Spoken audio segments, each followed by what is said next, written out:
চট্টগ্রাম তাফসীরুল কোরআন মাহফিলের জন্য সাহায্য করুন। এ মাহফিল চলবে, এ মাহফিল চলবে ইনশাআল্লাহ। প্যারেড ময়দানে 144 ধারা দেওয়া হয়েছে 17 দিনের। পৃথিবীর ইতিহাসে এত বড় 144 ধারা কোন দেশে কখনো হয়েছে বলে অন্তত আমার জানা নাই। যারা কোরআনের মাহফিল 144 ধারা দিলেন অন্যায় ভাবে, আল্লাহ যদি তাদের জন্য জান্নাতের চতুর্দিকে 144 ধারা দিয়ে দেন, আল্লাহ মাফ করুন, আল্লাহ মাফ করুন। আজকে যদি তিনি বেঁচে থাকতেন, এই চেয়ারে বসার যোগ্যতা তো আমাদের নাই।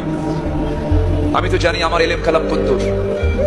আমি আব্দুল্লাহ আমিন, লা ইলমা লানা ইল্লা মা আল্লামতানা। আজকে এই চেয়ারে তাকে মানায়। তিনি দুনিয়া থেকে বিদায় নিয়েছেন।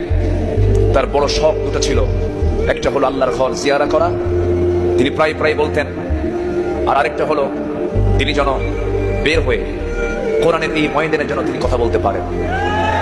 কিন্তু বাতিল শক্তিরা তাকে সেই তার চাওয়াটা পূরণ করতে দেয়নি। এই প্ল্যাটফর্ম থেকে সুস্পষ্ট ভাষায় জানান দিতে চাই, আল্লামা সাঈদীর মতো এই কিংবদন্তির হত্যার সঙ্গে জড়িত চূড়ান্ত শাস্তি নিশ্চিত করা হোক। আমাদের পক্ষে রাজি আছেন কারা কারা? হাত উঁচু করে দেখান মুসলমান। আল্লাহ তাআলা প্রতি 100 বছরে একজন মুজাদ্দিদ পাঠান।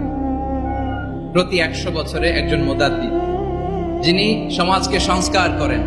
আল্লামা দেলোয়ার হোসেন সাঈদী রাহিমাহুল্লাহ ছিলেন তেমন একজন মুজাদ্দিদ। চিৎকার করে বলেন ঠিক কিনা? উনি শিরক বিদআতের আস্তানাকে তছনছ করে দিয়েছেন, তাওহীদের বাণীকে সমুন্নত করেছেন, গণমানুষের কাছে তাফসীরুল কোরআনকে জনপ্রিয় করেছেন।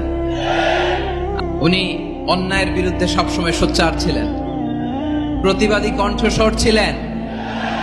ওনার আলোচনা শুনলে দেহের রক্ত টকবক করে ফুটতে থাকতো। আল্লাহু আকবার, আল্লাহু আকবার, আল্লাহু আকবার, আল্লাহু আকবার, আল্লাহু আকবার।